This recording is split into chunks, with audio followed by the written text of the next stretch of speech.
the AHA spent millions on campaigns attacking Medicare for All.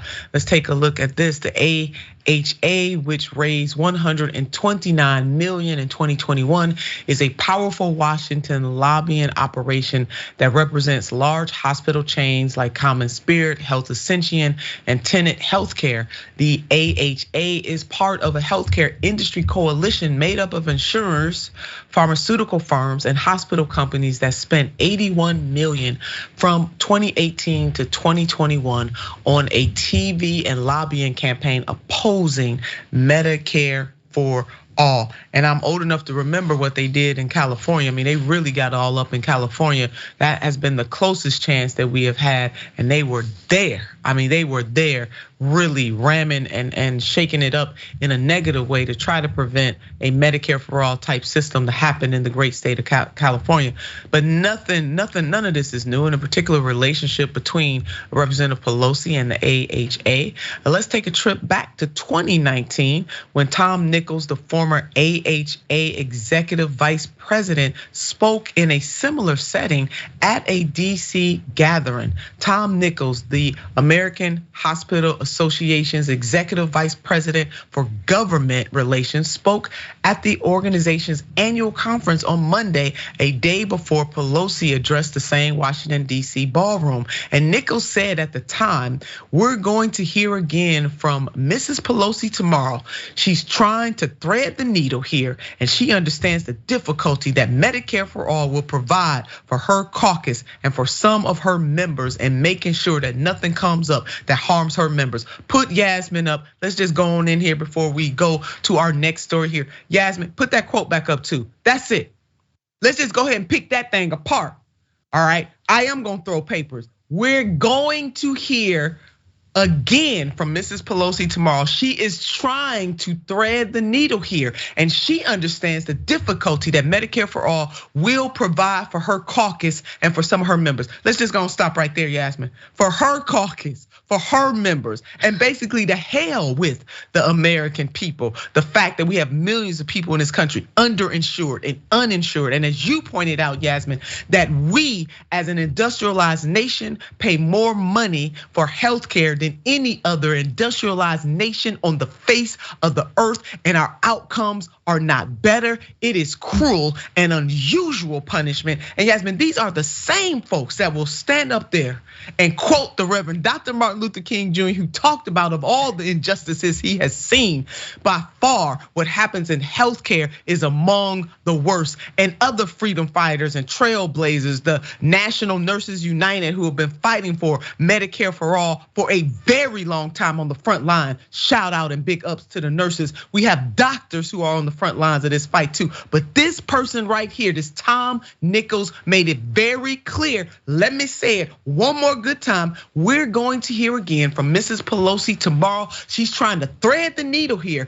and she understands the difficulty that Medicare for All will provide for her caucus and for some of her members who have to go get reelected. And my guess is she's going to be pretty adept in making sure that nothing comes up to harm her members. Let's go ahead and underline it, underscore, bold it, message in a bottle, on a plane and on a train. Now I done told y'all on Unbossed, we don't play games. When it's time to show the requisite emotion, we must show it. This is it. And Yasmin, it's not just in healthcare. This is how these people roll on most of the issues that will benefit Americans, no matter how they align politically. But there it is right there. Tom Nichols said the quiet part out loud. Your thoughts, Yasmin, before we go to our next segment, and I am going to throw my papers.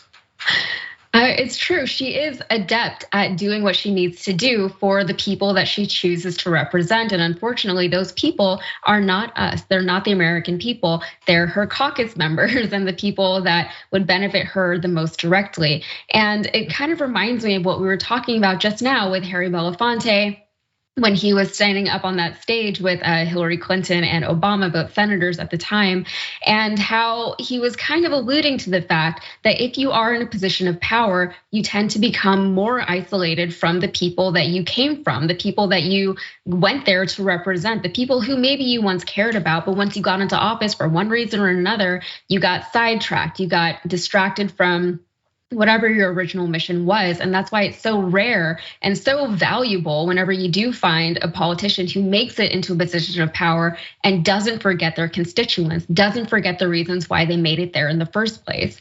And I think Nancy Pelosi has just honestly been in that position for far too long, and her motives have changed, her goals have changed, her values have changed. But it's like what you mentioned earlier, this situation that we're in right now is completely untenable. Americans are unhealthier than Europeans. And there's a few reasons for that. We have too much sugar in our foods, our cities are woefully unwalkable. But a big part of it is that Americans do not go to the doctor. We can't afford to, even while paying for health insurance. We have to fight health insurance companies every time we try to use that healthcare that we're already paying for, which contributes to a culture that's already highly stressed out. And the unhealthier we get, the more expensive it gets for healthcare in this country. It's an unsustainable way to run a country.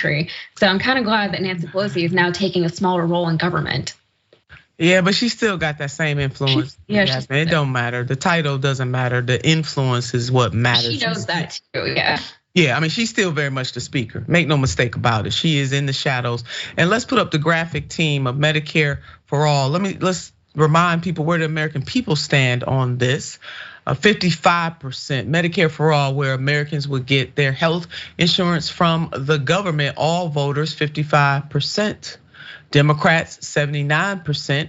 Republicans, 28%. This is coming from the Morning Consult. But as we can see, Representative Pelosi and the rest of them are not in line, and Republicans too. We ain't gonna let them fools off the hook either. They not in line with where the American people are. And when Leader Pelosi, when she says that it's too expensive, that's another lie. Let's put this up. A recent study by Yale, epidemiologists found that Medicare for All would save around 68,000 lives a year while reducing US healthcare spending by around 13%, or $450 billion a year. That is coming from public citizen. What is expensive is to allow millions of people in this country to languish and not be able to afford healthcare. Health is wealth. And if people are healthier, they're more vibrant, they can do so many more things with their lives, both personally and professionally. It's called a social contract. Jesus, Mary and Joseph.